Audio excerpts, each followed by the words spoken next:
sekalipun kami tidak sempurna, kami ini orang yang tidak selalu menyenangkan hati Tuhan, tapi Tuhan tidak pernah berhenti mencintai kami. Terima kasih di dalam Kristus, Engkau sudah membuktikan cintamu yang habis-habisan itu. Engkau sudah mati untuk kami, Engkau bangkit untuk memberi kami hidup baru dan pengharapan baru. Terima kasih Tuhan untuk penyertaan-Mu kepada setiap kami, baik dalam perkara-perkara yang sederhana maupun dalam hal-hal yang besar yang tak dapat kami tanggung. Kami mengucap syukur untuk kebersamaan sebagai keluarga anak-anak Tuhan, terutama dalam lingkaran kelompok Bible Study ini.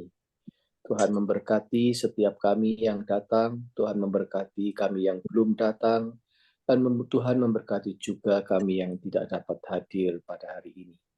Penyertaan-Mu Tuhan kami terima dengan rasa syukur, nama-Mu kami muliakan, dan kami panjatkan doa untuk teman-teman kami yang membutuhkan dukungan doa karena kondisinya yang lemah, atau sedang di dalam perawatan, atau sedang sakit. Tuhan menjamah, Tuhan melindungi, Tuhan mengaruniai kesembuhan. Kami naikkan doa kami dalam Kristus, Juru Selamat dan Tuhan kami. Amin. Amin. Ya, hari ini saudara-saudara kita melanjutkan satu bagian dari narasi Nabi Elia yang di dalamnya justru tidak ada Nabi Elia. Itu kita membaca 1 Raja-Raja pasal 20 ayat 1 sampai 22. 1 Raja-Raja 20 1 sampai 22.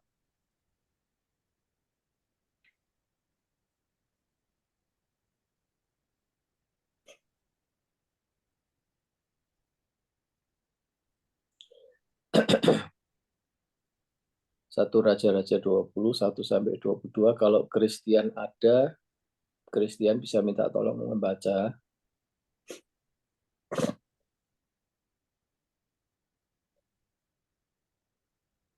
Ya Pak Bibi, semuanya Pak Bibi. Yap.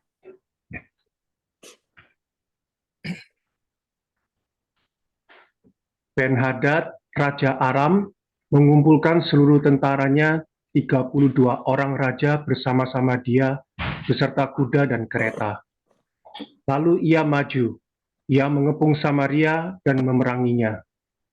Kemudian ia mengirim utusan ke kota itu, kepada Ahab, Raja Israel, dengan pesan, "Beginilah pesan Ben-Hadad, emasmu dan perakmu adalah milikku, dan juga istri-istri dan anak-anakmu yang cantik-cantik adalah milikku."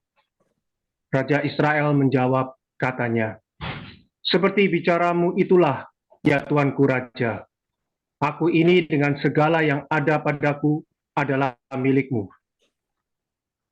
Sesudah itu, utusan-utusan itu kembali dan berkata, "Beginilah pesan Ben-Hadad, memang aku telah menyuruh orang kepadamu mengatakan, emas dan perakmu, istri-istri, dan anak-anakmu harus kau serahkan kepadaku.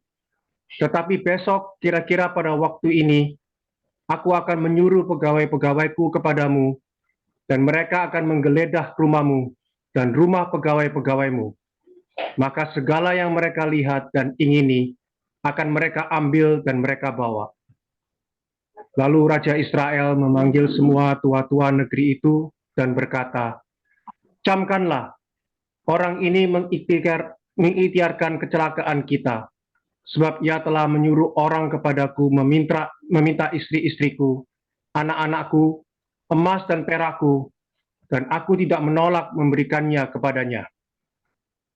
Lalu kata semua tua-tua dan segenap rakyat itu kepadanya, "Jangan dengarkan, jangan luluskan." Sebab itu ia berkata kepada utusan-utusan Ben-Hadad, "Katakanlah kepada tuanku raja, segala yang pertama kali yang kau suruhkan kepada hambamu ini, aku akan melakukannya. Tetapi tuntutan yang kemudian ini tidak dapat kupenuhi. Lalu pergilah utusan-utusan itu dan menyampaikan jawab itu kepada Ben-Hadad. Ben-Hadad menyuruh orang kepada Ahab dengan pesan, beginilah kiranya para Allah menghukum aku. Bahkan lebih lagi daripada itu, jika rakyat yang mengikut aku masih dapat menjemput segenggam penuh debu puing Samaria. Tetapi Raja Israel menjawab, katanya, katakanlah, orang yang baru menyandangkan pedang, janganlah memegahkan diri seperti orang yang sudah menanggalkannya. Segera sesudah Ben-Hadad mendengar perkataan itu, pada waktu ia sedang minum-minum dengan raja-raja di pondok, berkatalah ia kepada pegawai-pegawainya, aturlah barisanmu. Lalu mereka mengatur barisannya melawan kota itu. Tetapi tiba-tiba tampillah seorang nabi kepada Ahab, Raja Israel, serta berkata, beginilah firman Tuhan, sudahkah kau lihat semua orang yang sangat ramai itu? Bahwasanya pada hari ini aku akan menyerahkan mereka ke dalam tanganmu, supaya engkau tahu bahwa akulah Tuhan. Lalu bertanyalah Ahab, dengan bantuan siapa? Jawabnya, beginilah firman Tuhan, dengan bantuan orang-orang muda pengiring kepala daerah. Tanyanya pula, siapakah yang akan memulai perang? Jawabnya, engkau. Kemudian ia menghitung jumlah orang-orang muda pengiring kepala daerah itu. Ada 232 orang banyaknya. Dan sesudah mereka itu, ia menghitung jumlah seluruh rakyat, yakni segenap orang Israel. Ada 7.000 orang banyaknya. Lalu mereka maju menyerang pada waktu tengah hari, sementara Ben-Hadad minum-minum sampai mabuk di pondoknya, bersama dengan ke-32 raja yang membantunya. Ketika orang-orang muda pengiring kepala daerah itu maju menyerang lebih dahulu, maka Ben-Hadad menyuruh orang menyelidikinya, dan mereka memberitahukan kepadanya demikian. Ada orang-orang maju menyerang dari Samaria. Lalu katanya, entah mereka datang dengan maksud damai, entah dengan maksud perang, tangkaplah mereka hidup-hidup. Sementara itu keluarlah mereka itu dari dalam kota, yakni orang-orang muda pengiring kepala daerah dan juga tentara yang mengikuti mereka. Lalu mereka masing-masing membunuh lawan yang dihadapinya, sehingga orang Aram itu melarikan diri dan dikejar oleh orang Israel. Tetapi Ben-Hadad, Raja Aram, dapat meluputkan diri dengan naik kuda, beserta sejumlah orang berkuda. Juga Raja Israel maju, lalu memusnahkan kuda dan kereta itu, dan mendatangkan kekalahan yang besar kepada orang Aram. Lalu tampillah nabi itu kepada Raja Israel, dan berkata kepadanya, baiklah, kuatkanlah hatimu, pertimbangkan dan pikirkanlah apa yang harus kau perbuat, sebab pada pergantian tahun Raja Aram akan maju menyerang engkau. Iya, terima kasih Christian. Ambil nafas dulu. Iya, capek Wabi. Ya. Oke. Saudara-saudara, dalam pertemuan sebelum ini, kita membahas satu narasi tentang pemanggilan Elisa sebagai pelayan Elia yang kelak akan prospeknya menggantikan Nabi Elia. Jadi episode terakhir yang kita lihat adalah itu di 1 Raja-Raja pasal 19. Nah, sekarang kita masuki pasal 20. Dalam beberapa episode mendatang di pasal 20 ini, tokoh Nabi Elia tidak tampil di panggung. Bahkan sesudah pemanggilan Elisa, keduanya Elia maupun Elisa seperti tiarap menghilang dari kancah persoalan bangsa Israel di bawah pemerintahan Raja Ahab. Tidak ada Elia dan tidak ada Elisa. Sebaliknya, Raja Ahab itu tetap muncul di pentas. Sekalipun tidak ada intervensi dari permaisurinya, Isabel. Namun demikian, narasi ini dengan konsisten tetap menampilkan karakter Raja Ahab yang lemah dan tidak tegas itu. Meskipun kali ini yang menopang dia bukan istrinya atau permaisurinya, tetapi penasehat-penasehatnya. Sebagai raja, Ahab ini lebih banyak menurut dalam tanda kutip. Dan dia sangat bergantung dari sokongan pihak lain. Itulah yang ditampilkan oleh narasi dengan kuat. Impresi bahwa raja yang satu ini tidak kuat karakternya. Nah, kali ini Ahab harus deal dengan ancaman dari pihak kerajaan Aram. Kerajaan ini kerajaan tetangga, sekaligus sebenarnya masih terhitung bersaudara.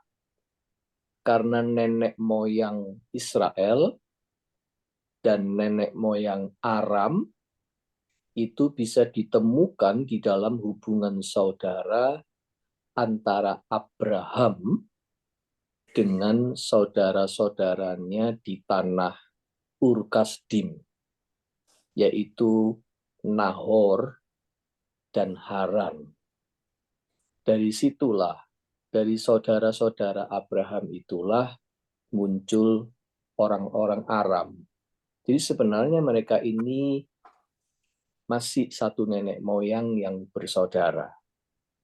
Itu bisa kita lihat di Kejadian pasal 11 ayat 27 hingga 29. Itulah sedikit riwayat tentang bangsa Aram ini. Nah, hubungan orang Israel dengan Aram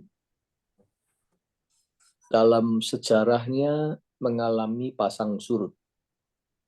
Diwarnai oleh persaingan, ada saling membutuhkan kadang-kadang, ada saling tukar kepentingan, ada ketakutan akan ada pengkhianatan, dan seterusnya.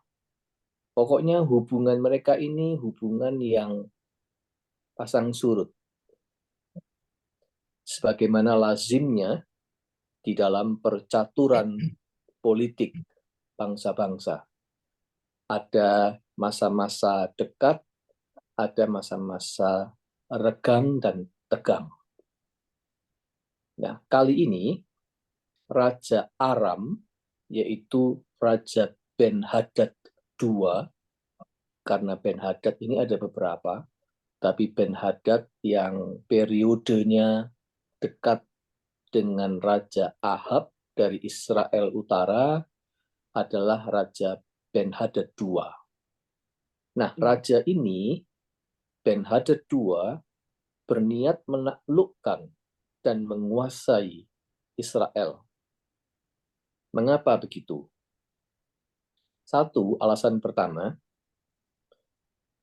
Ben-Hadad merasa kuat sebab dia berhasil membangun aliansi, membangun sekutu dengan 32 raja kota di sekitar wilayahnya. Itu bisa kita lihat di ayat 1. Dia punya aliansi dengan 32 raja kota. Itu sebabnya dia merasa dia kuat. Yang kedua, alasan kedua, dia melihat Samaria. Samaria itu ibu kota kerajaan Israel Utara. Dia melihat Samaria pada saat itu habis dihajar oleh masa kekeringan, masa kelaparan yang luar biasa.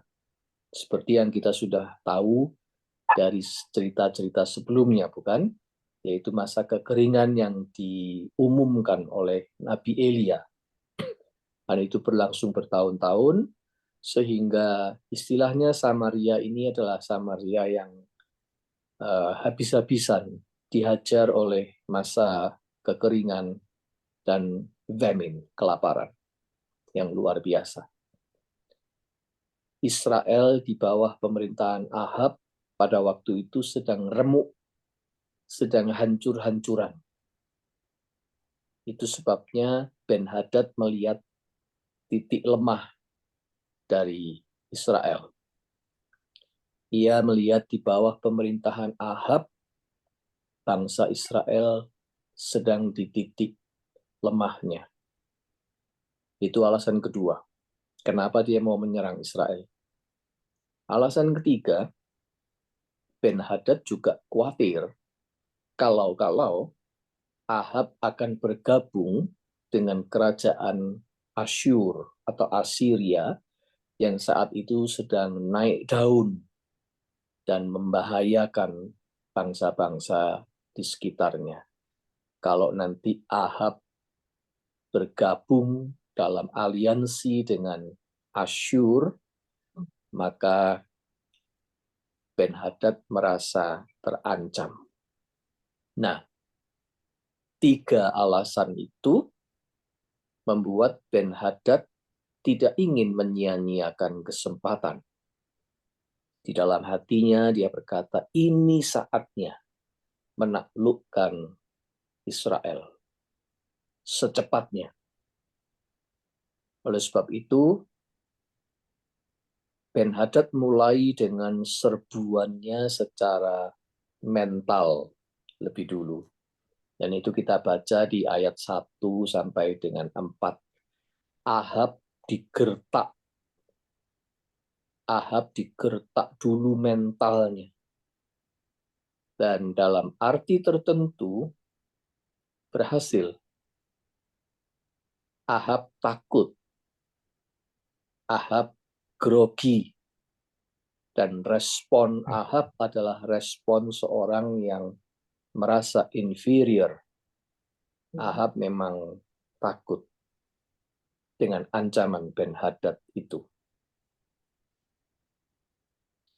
Saudara-saudara, kita tahu teknik menjatuhkan mental itu adalah taktik yang klasik. Namun itu juga terbukti taktik yang ampuh dari dulu.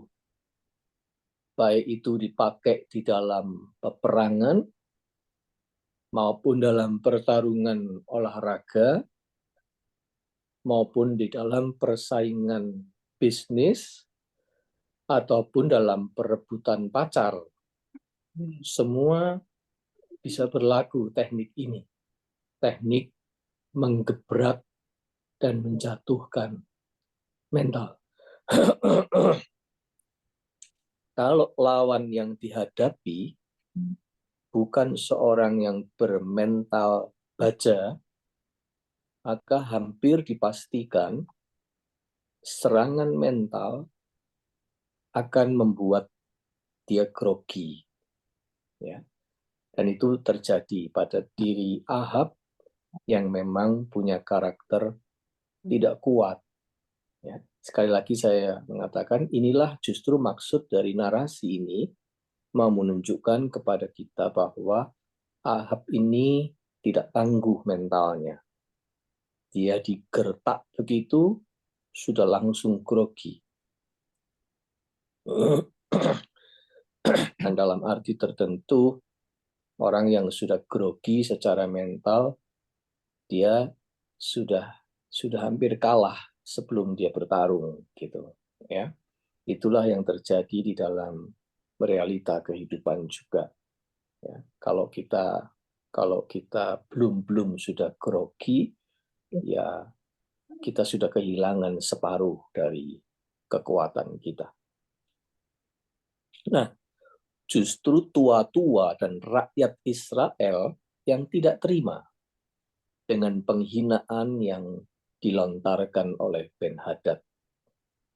Itu bisa kita baca di ayat 8 dan 9.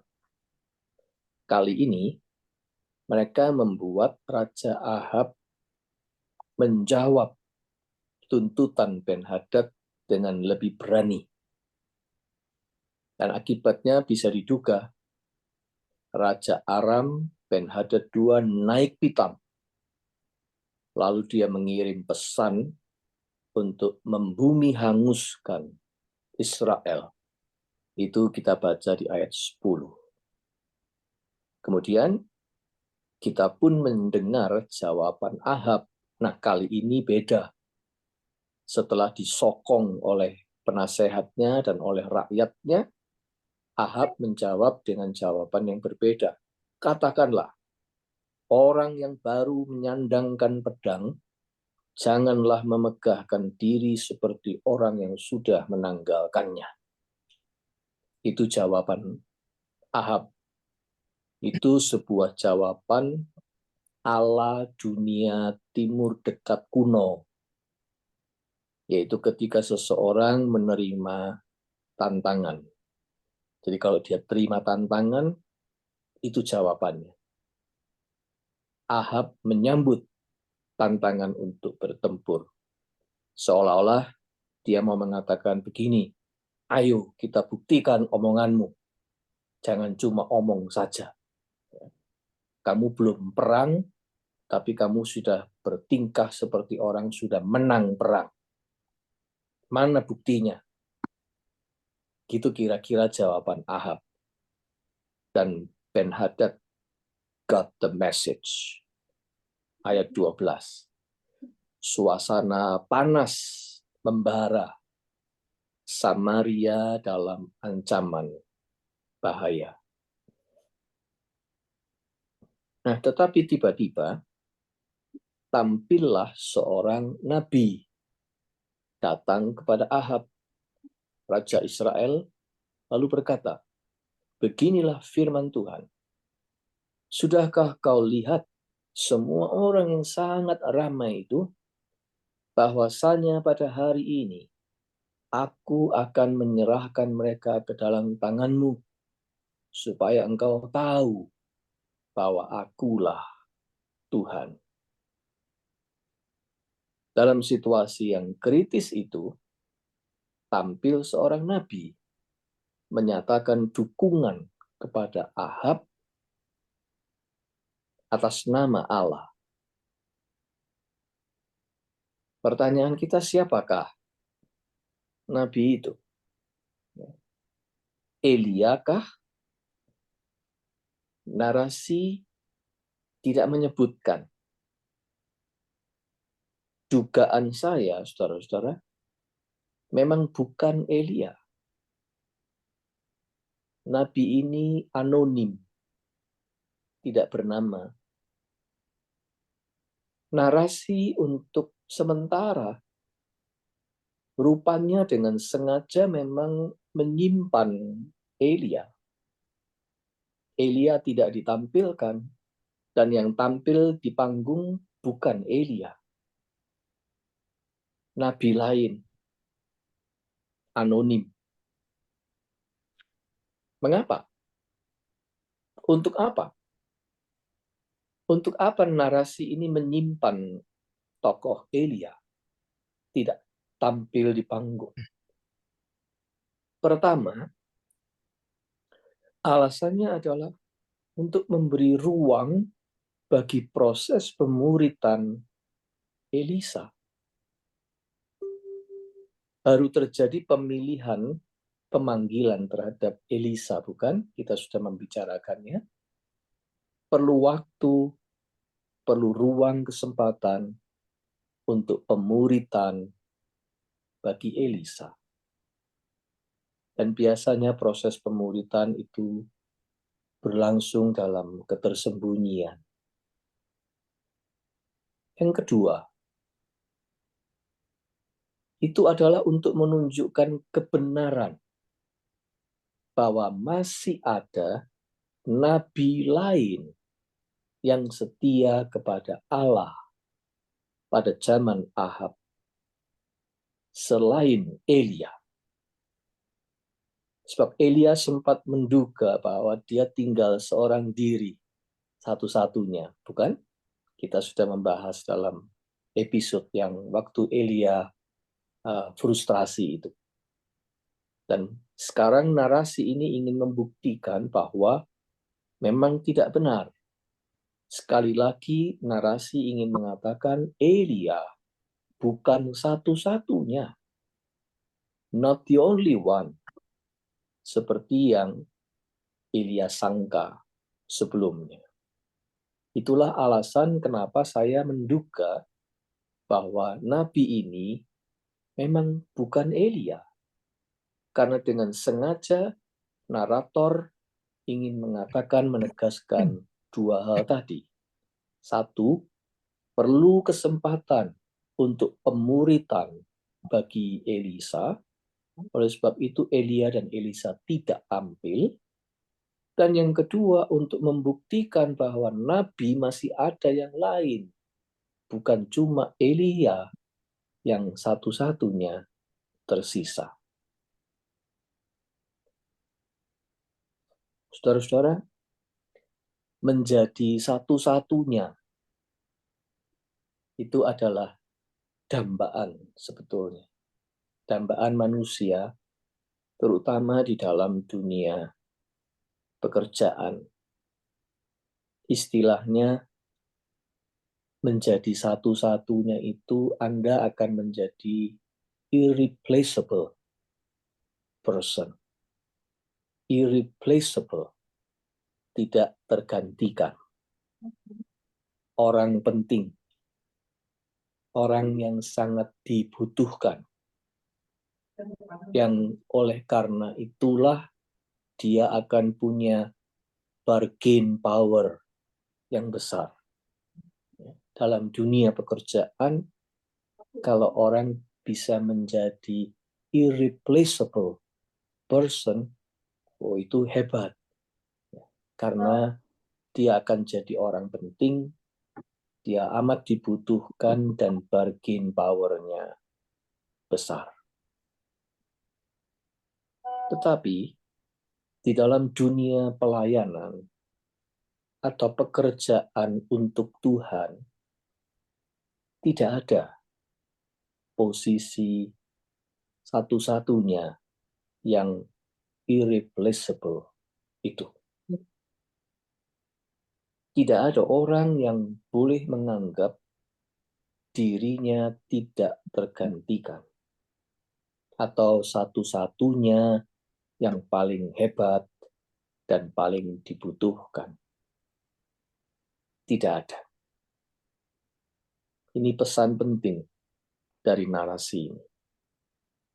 Dalam pekerjaan Tuhan, tidak ada irreplaceable person. Memang benar, setiap kita, setiap pribadi kita itu unik. Tidak ada duanya. Tidak ada yang seragam. Tetapi itu tidak berarti kita satu-satunya yang istimewa. Sebab bagi Tuhan setiap kita istimewa. Dan setiap kita harus saling bergandengan memberikan kontribusi di dalam pelayanan, dalam pekerjaan Tuhan. Harus menjadi teamwork yang saling menopang dan saling bergantian peran. Bukan menonjolkan diri seolah-olah akulah yang paling penting. Gitu. Tidak. Sindiran ini patut kita simak. Ada kalimat yang menarik. Bunyinya begini. Adalah baik menjadi orang penting, tetapi lebih penting menjadi orang baik. Adalah baik menjadi orang penting, tapi lebih penting menjadi orang baik. Itu nasihat sederhana yang menurut saya pantas kita renungkan dengan dalam. Semua orang itu ingin menjadi orang penting, saudara-saudara. Apalagi kalau bisa menjadi orang yang satu-satunya irreplaceable. Wah, itu membanggakan sekali. Ya. Tapi itu juga sebuah bahaya tersendiri. Karena kalau orang sudah sampai di titik dia merasa dirinya irreplaceable, dia akan cenderung meremehkan orang lain. Dia akan cenderung merasa sombong. Dia akan cenderung merasa mentang-mentang, dan seterusnya, dan seterusnya. Lalu, tadinya dia baik, bisa menjadi tidak baik. Tadinya dia baik, bisa menjadi jahat, karena dia sombong. Itu sebabnya nasihat tadi penting. Adalah baik menjadi orang penting, tetapi lebih penting menjadi orang baik. Selanjutnya, kita kembali kepada narasi. Rupanya, Tuhan masih memberi kesempatan kepada Ahab untuk menyadari bahwa akulah Tuhan. Jadi sekali lagi, kita sudah sampai di titik menyadari bahwa Elia itu sudah pernah betul-betul katok. Ya. Elia sudah sampai di titik dia jenuh dan tidak lagi punya kepercayaan pada Ahab dan Isabel. Ya, itu sebabnya Elia frustrasi. Ahab tidak mungkin bertobat, gitu. Ya, itu sebabnya dia frustrasi. Tetapi yang menarik adalah Tuhan tidak. Kalau Elia putus asa pada Ahab, Tuhan tidak kunjung putus asa juga. Ya. Tuhan itu masih memberi kesempatan kepada Ahab untuk menyadari bahwa Yahweh itu adalah Allah. Melalui nabi anonim, Tuhan ingin menegaskan kemenangan yang akan diberikannya kepada Ahab, kepada Israel. Karena Tuhan sekali lagi hendak memperagakan kekuasaannya kepada Raja Ahab itu. Supaya Ahab sadar bahwa Yahweh itulah Allah. Jadi sekali lagi kita membaca, Tuhan itu masih tidak putus asa pada Ahab. Nah, ayat 14 sampai 21 menceritakan bagaimana peperangan itu berlangsung antara Israel melawan Aram. Dan menceritakan di situ bahwa peperangan itu dimenangkan oleh Israel sesuai yang dijanjikan Tuhan melalui sabda Nabi anonim. Musuh atau bangsa Aram dibuat kocar-kacir. Israel disebutkan mendatangkan kekalahan yang besar kepada orang Aram. Sementara Ben-Hadad masih bisa luput dari maut, dia melarikan diri dengan kudanya. Kita yang membaca cerita ini melihat bahwa tidak atau tanpa terduga pihak yang tadinya underdog ternyata menang. Ahab yang tadinya di awal belum sudah grogi karena dia tahu kekuatannya tidak sebanding, ternyata menang. Mengapa begitu? Nah, narasi hendak menyampaikan kepada kita semua, para pembaca, bahwa pada akhirnya sebuah kemenangan itu Allah yang menentukan. Bukan banyaknya aliansi, sekalipun Ben Hadad beraliansi dengan 32 raja kota. Bukan banyaknya aliansi yang menentukan. Bukan jumlah pasukan. Bukan jitunya strategi. Tetapi semua kemenangan itu ditentukan oleh Tuhan. Itu yang ingin dikatakan oleh narasi ini. Dan saya kira itu berlaku juga untuk kehidupan ini. Semua kemenangan di dalam hidup ini, kemenangan atas masalah, kemenangan atas penyakit, kemenangan melawan kesukaran hidup, kemenangan dalam pencobaan, dan seterusnya, semua itu merupakan cara Tuhan untuk mereveal dirinya, untuk mengatakan bahwa Dialah Tuhan, supaya engkau tahu bahwa akulah Tuhan.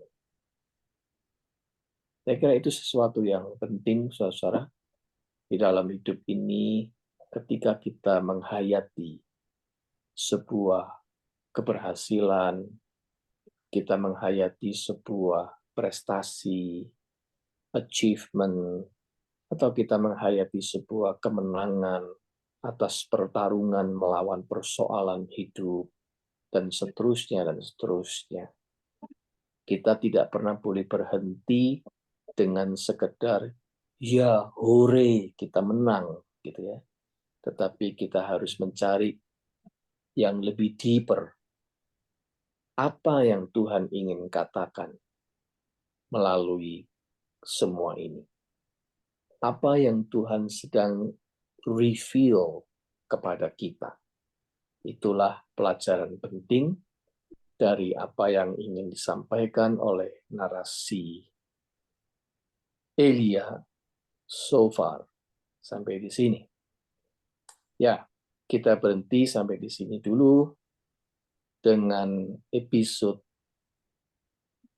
yang bercerita tentang peperangan pertama Ahab melawan Ben Hadad. Meskipun tidak ada Elia, tetapi ini bagian dari narasi Elia juga. Ya, kita masih akan melihat lagi karena pertempuran ini akan berlangsung lagi nanti untuk kali kedua. Kita akan melihatnya dalam pertemuan Kamis depan, episode yang berikutnya. Oke, saya sampai di sini.